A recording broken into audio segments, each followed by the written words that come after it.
am getting ready to start a Michael's class being taught my dear friend Lindsay Weirich. We're going to be painting this gorgeous colorful fountain.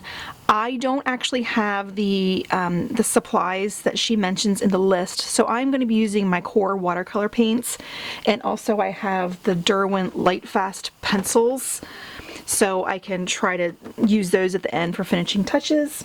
I have my brushes pulled out. I have a Mimic number 8 round, which is pretty much my go-to, but I also go to Lindsay's Craftamo number 8 round. I really enjoy this brush too. I also pulled out the number 12 brush round in case I want to do a background really quickly with a big bold brush, and I pulled out the 3/8 inch dagger of Lindsay's line. I'm not as experienced with dagger brushes. I just tend to go to number 8 rounds, number 10 round. I tend to go to those before daggers, but you never know. Maybe I'll feel adventurous and want to try this one. So we'll see. Let's see how it goes.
Okay, here it is.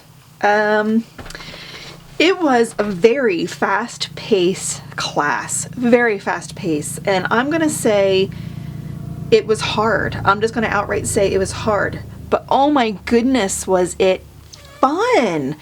I think doing it in a playback would be much easier, and Michaels is gonna post it, I think on Saturday, September 28th, maybe when I post this, I don't know, but it's going to be available on the Michaels YouTube channel, so following back where you can pause it and fast forward and rewind would probably be so much easier than following along real time, because oh boy was it tough following along, but my goodness, it was rewarding. Look at it. It's not perfect, no, but it is nothing like I have ever painted before, and I am super proud. First, I love the background here. Since I didn't have the same colors as the Derwent line that was being used, since I used my QOR paints, I had to make do with what I had, and my goodness, these colors, gorgeous, and the way they flowed on the page was just amazing. I'm not used to doing such colorful paintings like this, you know, like magenta, like the reference photo was just like beige, gray, you know, and she really popped in those bright colors and explained it in a nice way. I'm very happy with that. I went a little crazy. I like these splashes. I went a little crazy with this one. It was one of those things where, you know, you put it in and then you have to fix it and it gets bigger and bigger and bigger. But I don't care. I love it. I am so proud. I love my splatter. I love how the darkness over here makes the splatter stand out more. You know, I had to add some of the bleed proof white down here to make the water look more level. That's a hard thing to do anyway, so I'm gonna give myself a little grace here. It really is a tough thing to do, to make